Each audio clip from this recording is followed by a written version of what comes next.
A'oudhu billahi minash shaitanir rajim, bismillahir rahmanir rahim. Ici votre sœur Amira, bienvenue, tout le monde, hein. Je n'ai que 4 abonnés, je crois. Alors, bienvenue à vous 4 et bienvenue aux visiteurs qui seront bientôt abonnés aussi, Inch'Allah. Alors, mes frères et sœurs dans l'islam ou mes amis des autres communautés, je vous dis bonjour. Aujourd'hui, je parlerai d'un thème qui me tient à cœur. Alors moi-même, j'ai, on va dire, expérimenté récemment, tout récemment, ce thème, qui est le pardon. Alors, c'est un thème qui me tient à cœur parce qu'en fait, il englobe des choses très, très, très importantes et que Dieu y tient. Alors, du coup, en tant qu'être humain, on est censé obéir à Dieu et faire les bonnes choses pour qu'on puisse, être des bons serviteurs pour Dieu et que Dieu soit satisfait de nous, Inch'Allah.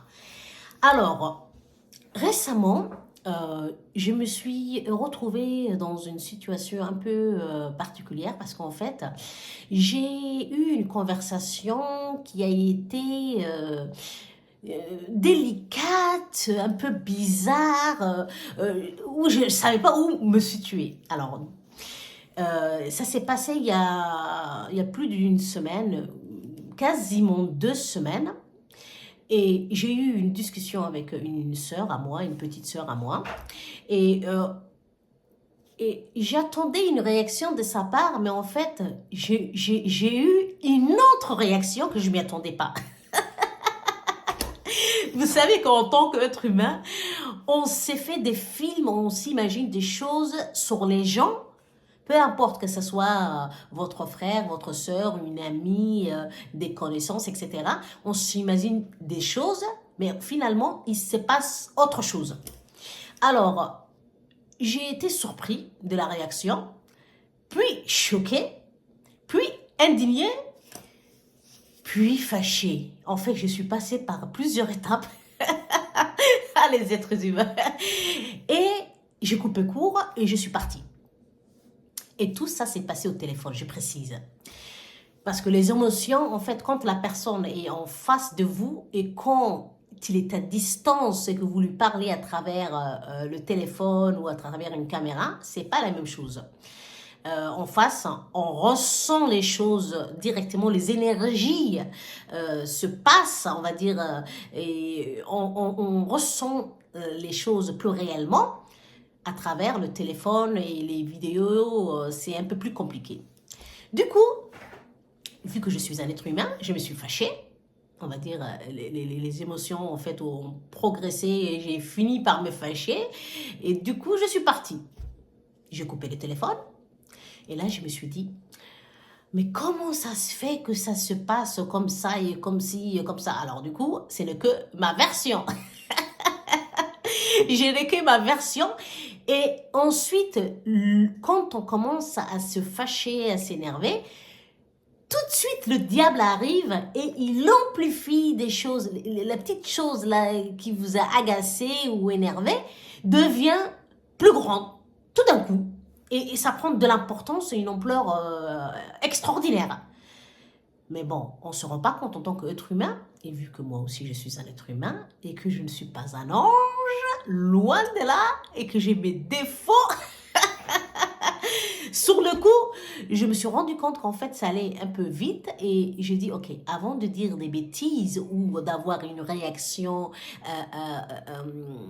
qui n'est pas appropriée, retire-toi, réfléchis à cette situation, et ensuite, tu verras plus clair. Hein. Alors, j'ai passé une journée sans rentrer en contact avec ma soeur chérie. 2 jours, là, je commence à réfléchir sérieusement. Je me dis, tu es une musulmane. Et nous, vous savez, en tant que musulmans, mes frères et sœurs dans l'islam, on a en fait des règles de direction que Dieu a décidées pour nous et qu'on doit suivre. Absolument. On ne peut pas faire n'importe quoi et on ne peut pas décider en fait. Dans cette vie, on sait tous que on n'est pas maître de notre vie. On ne peut pas faire ce qu'on veut quand on veut et point barre. Ah, moi, ça me fait rire des fois quand j'entends certains êtres humains qui disent « Ah, je fais ce que je veux. C'est ma vie. » Non, non et non. Ce n'est pas ta vie et tu ne fais pas ce que tu veux. Tu fais ce que Dieu veut, que tu sois contente ou pas. Content ou pas. Du coup, 2 jours passent, 3 jours, et en fait, on est censé, en tant que musulmans, croyants, ne pas se coucher 3 nuits d'affilée, 3 nuits d'affilée, sans pardonner à son frère ou à sa sœur ou la personne qui vous a fâché ou qui vous a énervé ou que vous vous êtes pris la tête. 3 jours, maximum. On n'a pas le droit au-delà. Après, ça devient en fait interdit et ça devient en fait Dieu n'aime pas ça. Du coup, 3 jours. Et en fait, on s'accroche à nos émotions. Non, mais pour qui elle se prend? Je suis sa sœur et je suis son aîné. Vous savez, nous les Africains, avec nos règles des aînés, hein, on ne peut pas faire n'importe quoi avec son aîné et des fois les aînés aussi exagèrent et amplifient certaines choses qui ne sont pas voilà, très importantes. Et l'ego se gonfle, et il gonfle son torse, il dit comment ça se fait qu'on m'a traité de cette façon alors que je suis l'aîné, hein? Et bien sûr, le diable vous chuchote toutes les choses extraordinaires que vous êtes, tout ce que vous êtes, et que la personne a dépassé ses limites et que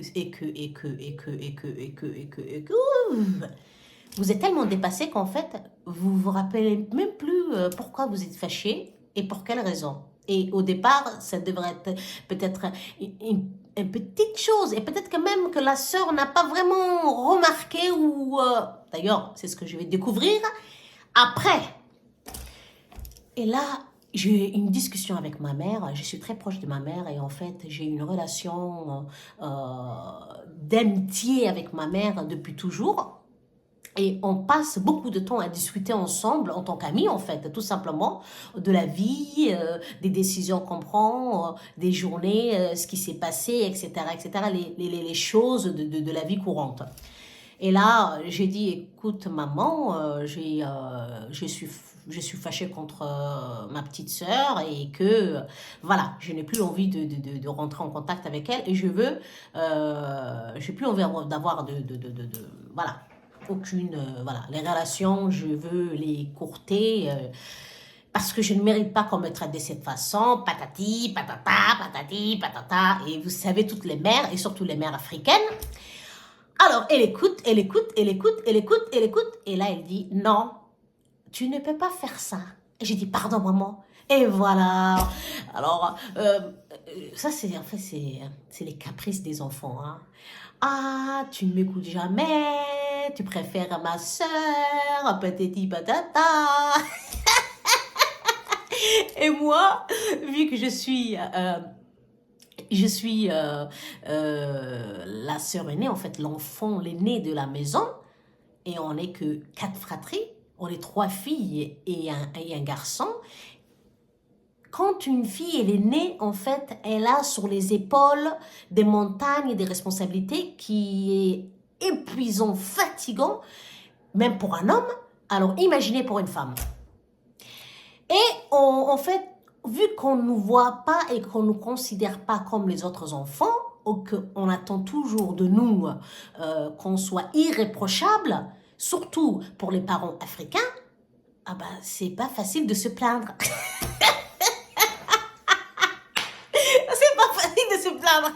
On vous écoute pas longtemps. Du coup, et avec ma mère, vu que je suis son amie en fait, et en même temps sa fille, alors elle me dit, écoute ma fille, cette histoire-là que tu me racontes, là, ça me plaît pas du tout. Et en plus, je te connais, ce n'est pas ton fort à être fâché longtemps comme ça, là. Va, parle avec ta sœur, règle cette histoire et passe à autre chose. Et là, j'ai dit non. En plus, c'est moi qui va parler avec elle. Non, non, non, non. Je dis, non, non, j'ai pas envie de parler avec elle, etc. Elle me dit non, du coup, je vais l'appeler et elle va t'appeler et vous allez discuter de cette histoire et finir parce que ce n'est pas bien. En plus, ce que je vous ai pas dit, c'est que quand je m'énerve, je bloque tout. Alors, je ne sais pas, vous me direz dans le commentaire si tous la diaspora africaine ou la diaspora tout court qui vivent à l'extérieur, en Europe ou en Occident, si on fait ça, quand on est fâché, énervé, on bloque tout. On coupe tous les téléphones, tout est bloqué. Oh mon Dieu, c'est carrément, en fait, c'est un film, hein. On se dit, vu qu'on ne comprend pas, autant couper tout. Et là, maman me dit, mais en plus, tu l'as bloqué. Tu l'as bloqué en plus. Ce n'est pas bien. Débloque tout ça et discute avec elle et règle cette histoire. Et en fait, ce que j'ai commencé à sentir, en fait, c'est que c'est le diable qui a mis en place une bataille. Il s'est vraiment acharné sur mon cas, alors que c'était un truc minime. Je pense à cause de ce que je fais dans la vie de tous les jours. Parce que il faut savoir que quand vous travaillez pour Dieu ou quand vous faites des choses bien dans la vie de tous les jours, comme des vidéos de rappel que je fais, le diable vous combat encore plus que d'habitude en fait. Quand vous ne faites pas grand-chose et que vous vivez vos vies, ça va. Hein? Il vous met des bâtons dans les roues, dans les roues, il fait ce qu'il peut pour vous, voilà, vous changer de voie et vous ramener avec lui. Mais quand vous, en plus, vous travaillez, vous avez décidé de travailler pour Dieu, de faire des rappels, de parler de l'islam, de bienfaits de l'islam, de Dieu, du prophète, alayhi salatu wassalam, ça l'énerve tellement que deux fois, en fait, si vous aviez un petit diable qui était votre, on va dire, un garde du corps qui était censé s'occuper de vous et vous égarer, celui-là va contacter les autres, il va dire, alors là, je ne peux plus s'occuper de cet être humain, il commence à faire des choses qui prennent de l'ampleur, alors il faut m'envoyer un escadron pour s'occuper de son cas. C'est vraiment marrant, hein? C'est comme dans les films. Du coup, on envoie, voilà, de l'aide pour lui, un haut gradé, etc., pour l'aider à maîtriser cet être humain qui commence à faire des choses bien. Et en plus, il a commencé à vouloir attirer plus de monde vers lui pour son message, qui est le message de Dieu. Oh là là, oh là là. Et c'est comme ça qu'en fait, une petite chose qui a pris une ampleur énorme et qui a même failli que Dieu se fâche contre moi, en fait. Tout simplement. Que Dieu se fâche contre moi. Parce que les jours passent et je refusais toujours de faire la paix. Et c'est là que maman me dit, mais en fait, fais-le pour moi. Et je dis, maman, je fais toujours ce que toi tu veux, mais cette fois-ci, je ne veux pas le faire, même si je tords. Elle me dit, d'accord, alors fais-le pour Dieu. Et là, tac, j'étais attrapée. J'étais attrapée. Et là, j'ai fait, oui, mais Dieu, mais si elle a fait ça et que... c'est toujours moi qui dois faire ceci et cela. Elle me dit, maman, ma mère me dit, si elle passe d'ailleurs par là, je la salue, elle s'appelle Amina, hein. Fais-le pour Dieu, ma fille. Si tu ne le fais pas pour moi, ce n'est pas grave. Fais-le pour Dieu et tu seras récompensé. Voilà. Et là, je réponds, je ne sais plus quoi dire. Du coup, j'ai dit, ok, je vais demander à Dieu et j'attendrai qu'il me réponde comme d'habitude. Voilà. Parce que j'ai tendance à parler avec Dieu et à lui demander conseil sur tout ce qui se passe dans ma vie. Et vu que mon ego, à cet instant-là, était tellement gonflé que le diable a eu une emprise sur moi, ça m'a calmée Et ça m'a quelque sorte sauvée en fait. Un jour passe, le lendemain, pendant la nuit, je dirais vers 18h, 19h, 20h par là, je ressens en fait comme si en fait Dieu me parlait et me disait va faire la paix avec ta sœur, c'est ce qu'il y a à faire, peu importe ce qui s'est passé, et voilà. Et je ressens ça. J'ai dit, Masha'Allah, Masha'Allah. En fait, j'étais tellement égarée qu'en fait, il a fallu que je ressente l'ordre de Dieu, en fait, en quelque sorte. Du coup, le lendemain, j'ai essayé, j'ai décidé d'ailleurs de faire une vidéo. J'ai fait des vidéos de rappel sur ce thème-là, sur TikTok. Vous pouvez aller me suivre aussi sur TikTok. C'est le même nom, hein, c'est Alhamdulillah. Et j'ai appelé, j'ai pris, vu que j'ai bloqué tous les téléphones là, j'ai pris voilà, du crédit, j'ai dépensé de l'argent. J'ai même décidé de dépenser de l'argent. J'aurais pu débloquer juste le WhatsApp et l'appeler, lui laisser un message. Non, j'ai dit, vu que c'est toi qui as fait ce qu'il y a, voilà, qui a causé cette situation-là, tu vas dépenser de l'argent, payer de l'argent et ensuite l'appeler directement, parler avec elle de cette situation, même si ça t'énerve, et comme ça, c'est réglé. Et c'est ce que j'ai fait. Alhamdulillah, même si je ne suis pas d'accord sur certaines choses, il fallait le faire. Et c'est là qu'en fait, j'ai compris que c'est très, très, très, très, très, très, très, très important d'obéir à Allah, peu importe ce que c'est. Ça va vous éviter que le diable s'en serve contre vous, parce qu'il finira par s'en servir contre vous. Et la colère, c'est vraiment l'une des choses qui est détestable et que le diable adore s'en servir. Voilà, la jalousie, la colère, c'est ce qui a fait que le prophète Aden, notre père de l'humanité à nous tous, a été éjecté du paradis, a été éjecté lui et son épouse, Hawa, du paradis à cause de le diable. Le diable a envié le prophète Adam. En fait, il lui en voulait. Il voulait pas en fait de lui tout simplement qu'il soit, que Dieu le crée et qu'il soit au paradis. Du coup, le diable a fait en sorte un genre de complot pour l'égarer lui et égarer Adam et Hawa et pour que Dieu soit fâché contre eux et qu'il soit éjecté. Voilà mes amis. Alors, le thème aujourd'hui, c'est le pardon. Je vous dis, pardonnez aux autres, pardonnez, et Dieu vous pardonnera. Et Inch'Allah, on reparlera dans d'autres vidéos, d'autres thèmes et d'autres sujets. Et certainement, le pardon reviendra.